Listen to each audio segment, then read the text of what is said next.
Hello everyone and welcome back to a new video. Shawn's the name and mortgages are the game today. We're talking about first-time homebuyer programs today, and I want to start out by blowing your mind because I guarantee about 99% of you don't know this, but to be classified as a first-time homebuyer in the eyes of a mortgage lender, you only need to not have owned a home in the last 3 years. So that means you could have owned a home for like your entire life, or let's say you've owned like 100 homes. If you sold all pieces of real estate that you own and you waited 3 years, you'd be classified as a first-time homebuyer again.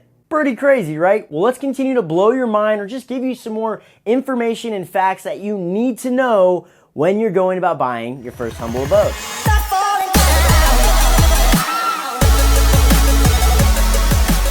Okay, so first of all, I'm a licensed mortgage broker in Arizona and Texas, and I work very heavily with first-time homebuyers. So I talk about this information 7 days a week, 24 hours a day, all the time. And let's start out by saying we are not talking about down payment assistance programs today because so many people think first-time homebuyer programs and down payment assistance programs are the same thing, when in reality, they are definitely not. A lot of confusion happens because some down payment assistance programs require you to be a first-time homebuyer, but in fact, most down payment assistance programs actually don't require you to be a first-time homebuyer. So I just want to make sure we are crystal clear on that because a lot of people get that confused. We are talking about first-time homebuyer programs today and not down payment assistance programs. If you want to learn more about down payment assistance programs, then I highly recommend you check out that video that I've made previously where I break down everything you need to know about down payment assistance programs. I'll leave it linked in the description for you. But okay, so the first thing I typically hear from a first-time home buyer when we initially get on the phone or we're emailing or anything like that is someone will come to me and say, Shawn, I did some research and I found out about these awesome first-time home buyer programs. It's basically where these banks pay you to buy a home. Yeah, not quite. You most likely Googled first-time homebuyer programs on the interwebs and you saw a whole slew of random lenders who spent tons of money on Google ads who are just trying to get you to click onto their website. And I can't blame you because they usually have great landing pages that promise the world saying things like very little closing costs or little to no money down or see if you qualify for this super uber crazy unique loan program that only a first-time home buyer would qualify for. And then they'll have you fill out like a short little questionnaire, or sometimes they'll have you fill out a full loan application. And then at the end of the day, they pretty much just give you a normal basic loan program. But I totally understand where you're coming from because that's how we get our information these days. We Google around and we pretty much just see all this information that's usually heavily marketed at us, and we don't usually get real factual info, which is why I'm making this video today. It's super important to understand that all lenders have the same goal in mind. It's to write loans with an acceptable risk tolerance to be profitable, which basically just means the riskier a loan, the more money that needs to be made for the bank or the lender for holding that risk. Whereas on the flip side, the less riskier a loan, the less money that needs to be made because there's not as much of a risk and it's seen more of as a guarantee. So what I'm getting at is when you see some crazy first-time homebuyer program loan advertised online that just seems way too good to be true, it probably is. And I urge you to dig deeper into that specific loan program to see what specifically is going on, because typically it means higher fees, rates, etc. Okay? Again, banks and lenders all have the same goal, and it's to manage risk and to still be profitable. So you want to really dive into those programs and make sure you're actually getting a good mortgage on your home. It's only like the biggest purchase you'll ever make. But with all that being said, you do get some special perks for being a first-time homebuyer, which is why I'm making this video today. When you're a first-time homebuyer, you get all of the following perks, and keep up with me as this list is very long. First, you are allowed to put 3% down on a conventional loan regardless of how much money you make. And that's it. So thanks for watching and hope you have a great day. But that's literally it though. When you're a first-time homebuyer, you don't get any massive advantages to someone who's buying their second home or anything like that. The biggest thing is you're just allowed to put 3% down on a conventional loan instead of having to put 5% down.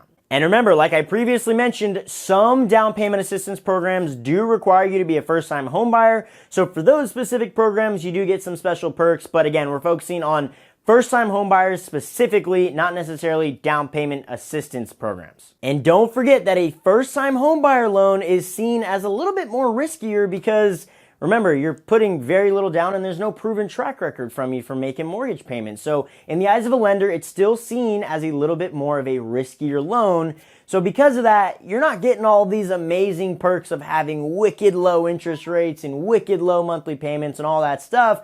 Because again, at the end of the day, it's still all about managing risk. And by this point, you're probably sitting there going, what the heck, Shawn? I thought we had all these perks as a first-time homebuyer. Well, I want to talk about what most first-time homebuyers fall into when it comes to which specific loan programs that you're going to be using when you're buying your first home. So first and foremost, it's the one we've been talking about. It's a 3% down conventional loan, and this is a phenomenal option for first-time homebuyers if you have good to great credit. If you have great credit, you're going to have a pretty solid monthly mortgage payment because your mortgage insurance rate's going to be really low, your interest rate's going to be pretty low, and you can get into the home for only 3% down, which is very, very little. So as a first-time homebuyer, if you have great credit, that conventional 3% down route is a phenomenal option, and I definitely recommend you take advantage of that. Now, on the flip side, if you don't have the best credit and you're sitting there going, well, you know, my credit's kind of average, maybe a little bit on the lower side, well, then the option you want to go with is an FHA 3.5% down. And so many people think that you have to be a first-time homebuyer to get an FHA loan, when in reality, you do not. It's just the fact that it is a very popular first-time homebuyer program.